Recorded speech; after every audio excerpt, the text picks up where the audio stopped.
How's it going, guys? Kawasaki here, and today I'm going to be doing a last minute thoughts, impressions, and predictions. I let this absorb for quite a while, but we have the Grand Princess event from TJPW coming up tomorrow on March 17th, and California time it will be 11 o'clock. Unfortunately, I won't be asleep for this because I work on weekends. So if anything, I will be doing a watch along on this Saturday. Feel free to tune in if you'd like. I will be live streaming this, and if you want to watch it in real time with me and the gang and the boys, we will be doing a watch along. Link is in the description down below to the Discord server. Now, without any further ado, let's get this started. So the first match on the card is Suzume versus Arisu Endo. Then we have a special 8-woman tag match between Mahiro Kiryu, Wakana Uehara, Himawari, and Shino Suzuki, taking on Kayatori Bami, Toga, Runa Okubo, and Haru Kazashiro. Okay, said that right. I'm sorry if I didn't. Then after that, we have Nao Kakuta, Hikari Noa, and special guest Ram Kai Chao taking on Palm Harajuku, Yuki Aino, and Raku. Ryo Mizunami taking on Mokomi Moto. Shoko Nakajima and Haru Masao taking on Haru Naneko and Andressa, the Giant Panda. And for the International Princess Championship match, we have Miyu Watanabe taking on Riga Tatsumi. I'm doing this all out of order because I honestly forgot. But singles match, we have Ryo Mizunami taking on Mokomi. Did I say this already? God, I'm so tired. This is so last minute too. And tag team match, the return of Nobishiki-gun as Saki-sama and Mason Michelle will be taking on Yukigami Fuku and Billy Starks. Aja Kong versus Yuki Arai. Yuki Arai will be getting her revenge, hopefully, on Aja Kong.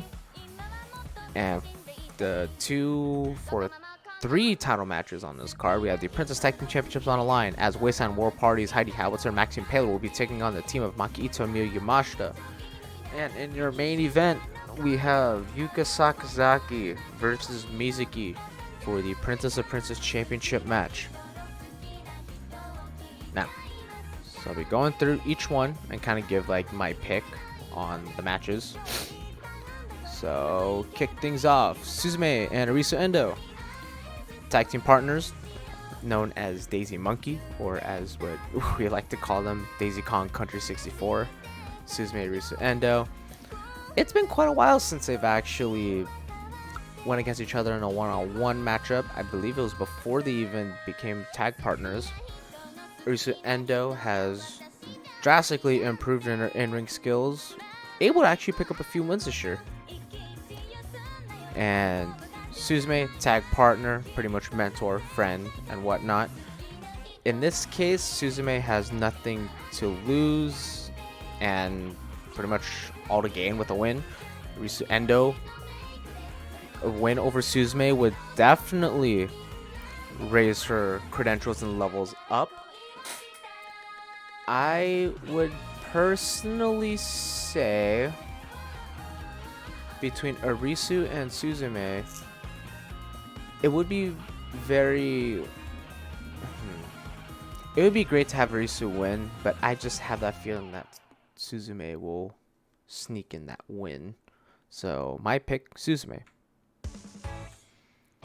And in this 8-woman tag match, so we have new debutee Shino Suzuki, as well as recent debut Wakana Uehara, Himawari, and Toga.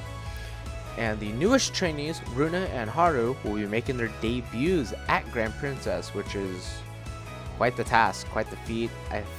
It would be a lot of pressure to debut on like one of the biggest, like on one of their big 4 shows. But in each of their corners, Mahiro Kiryu, the vet, Kayatori Bami, the vet of the team. We get to see what Runa and Haru are capable of. We saw a little bit of Toga when she took on Miyu Yamashita, and we saw a little bit of Shino when it was her and the rest of the Up girls in tag team action. I would personally say in this case, with the seniority, Team Mahiro, Wakana, Himawari, and Shino will pick up the win on this one. I'm really curious on to see what Runa and Haru are capable of. The Chaos match. Part 1 of 2. So, Karinoa, now Kakuta, free Wi-Fi, known for causing quite a bit of ruckus in the ring. Teaming up with Ram Kai Chao. I know Ram Kai Chao just finished off a brief stint in Stardom with the Triangle Derby. And I know Ram Kai Chao is honestly all over the place. Wave, Ice Ribbon, 666, Oz Academy, you name it, she's most likely been there. And the team of Palm Yuki and Raku. This will be quite the chemistry between the three. We have Oyasumi Express versus Free Wi-Fi with the touch of the devil and a little bit of salt. Just looking at this, I would honestly say Team Ram and Wi-Fi will pick up the win on this one. This will be a fun one. Next up, Ryo Mizunami taking on Moko Miyamoto. The one thing I've really liked about Ryo Mizunami showing up in TJPW is that each and every one of the matches that she's had in the company, she brought out everything, or she pretty much had her opponent bring out everything they got. I believe last time it was Suzume, and the match before that was Miyu Watanabe. And those matches were underrated banger matches. That's like the one match people usually overlook because they're like, oh, Ryo Mizunami is cool and all. There's a lot of better matches on the card. Like, these are like the sleeper matches. I wouldn't expect anything else than Moko bringing her A game and everything she has in her arsenal to try to take down Ryo. But I would honestly say Ryo could and would pick up the win on this one. Now, this, I honestly would think this might be match of the night. Shoko Hyper Masao go full attack on Titan on Hard and Echo and Andressa Giant Panda. Like, the last time I saw Andressa Giant Panda was like in DDT last year at Judgment. And it's always great.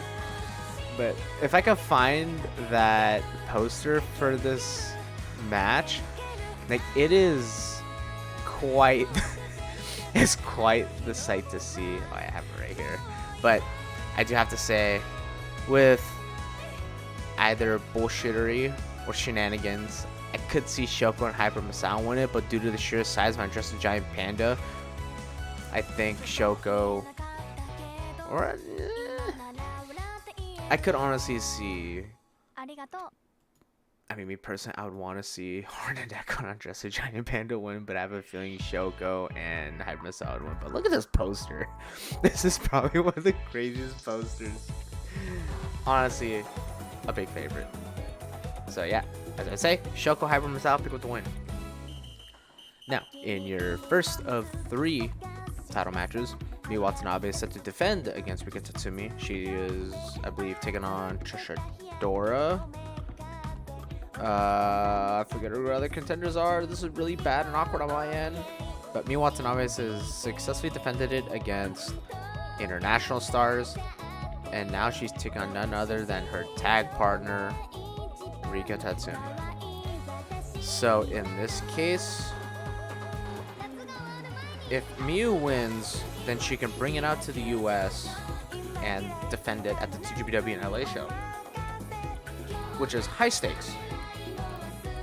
But if you turn the spectrum the other way, and per se, if Rika wins it, not only she would defend it in LA once that show comes, but Rika would be the very first Grand Slam champion, winning the Princess and Princess Championship, Princess Tag Team Championships, and this would be her last one. This one, honestly, I don't care who wins this one because I know this match is going to be very good. It would be cool to have Miyu win, but kind of know how booking is. I could also see Rika win. Big celebrations going all around. Honestly, I kind of want to see Rika win the belt. I want to see what she does. 51-49, Rika Tatsumi. Now, in the return, Saki-sama, Macy and Michelle, they haven't been seen since, I believe, Grand Princess last year, at the very first one. And this will also be Billie Starks' first appearance at Grand Princess. She failed to beat Yuka for the Princess of Princess Championship last time she was out here. And I know Billie Stark's impressed, hence why they brought her back.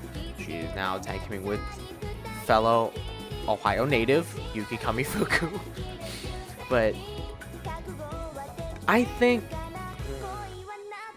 I'm most certain Bishigun's gonna win, but I really want to see how they can top their entrance from last year, because their entrance last year was the top moment of TJPW in 2022.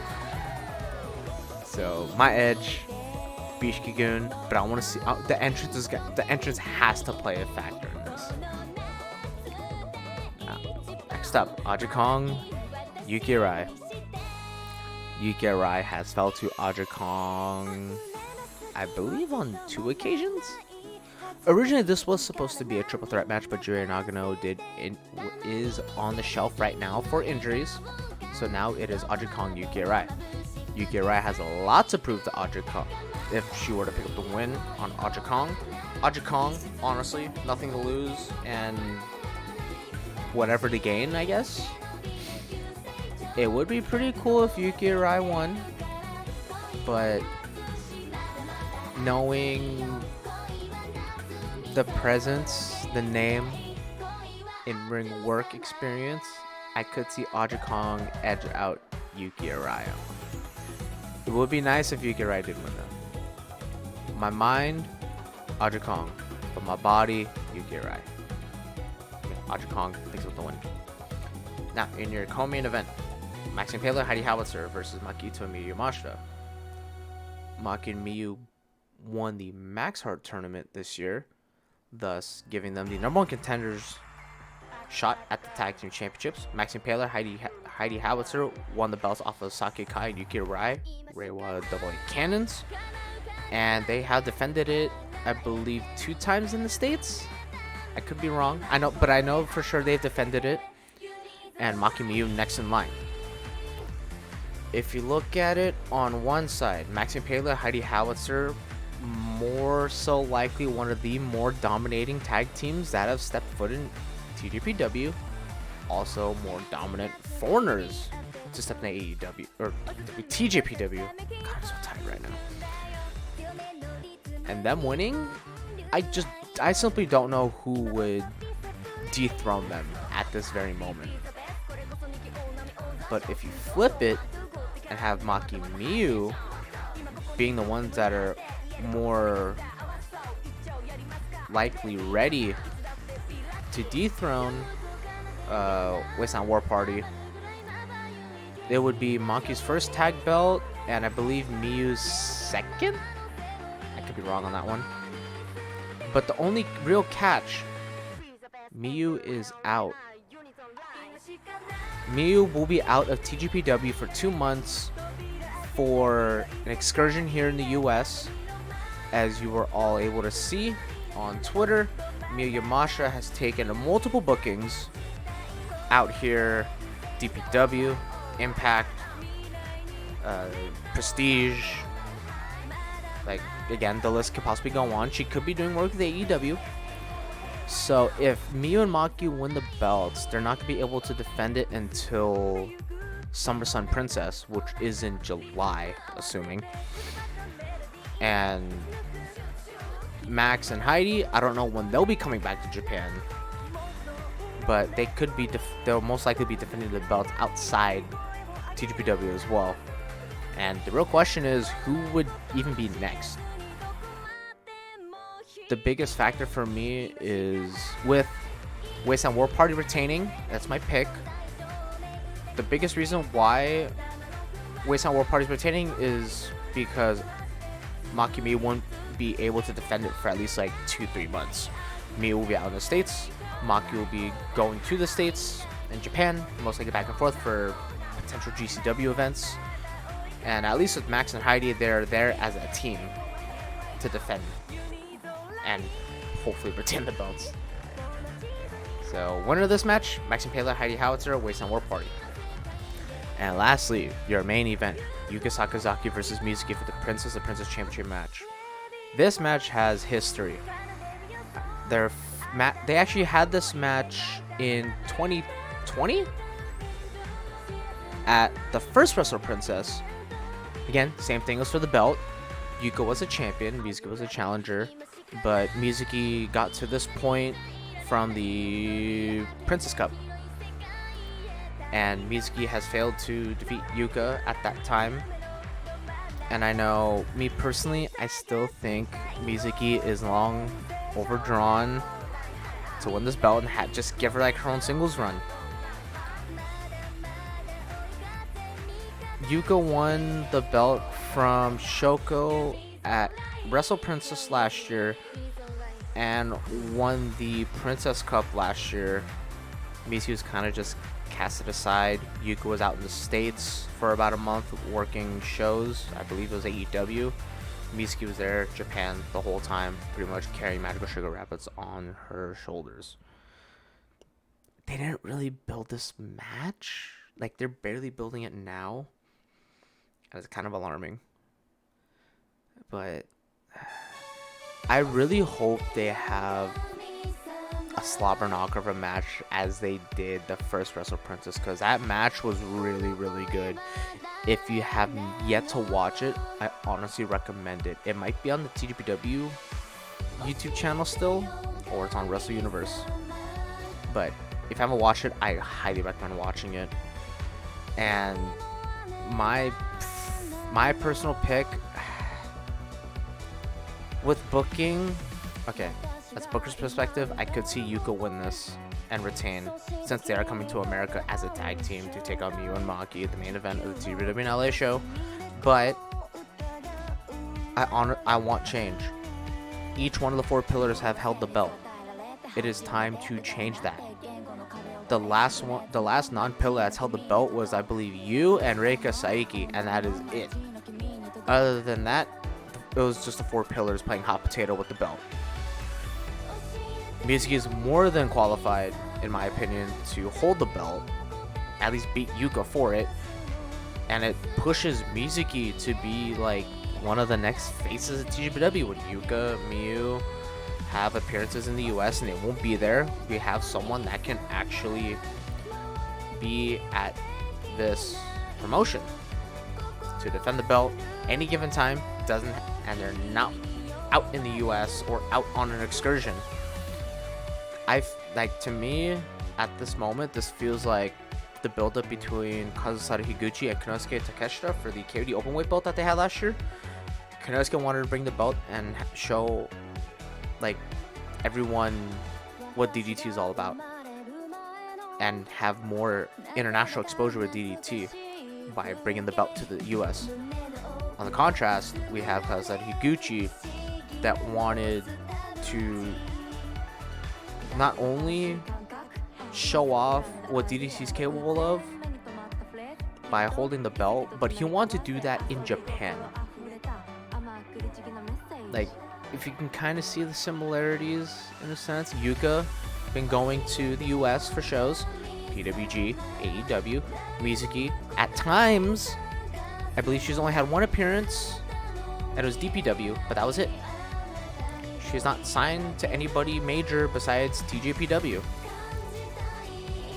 And if Mizuki were to win the belt, she could pretty much show, like, and she could show that she's proven herself throughout all these years to hold the Princess Championship, and like all those years of her being in Yuka's shadow, it's time for her to shine.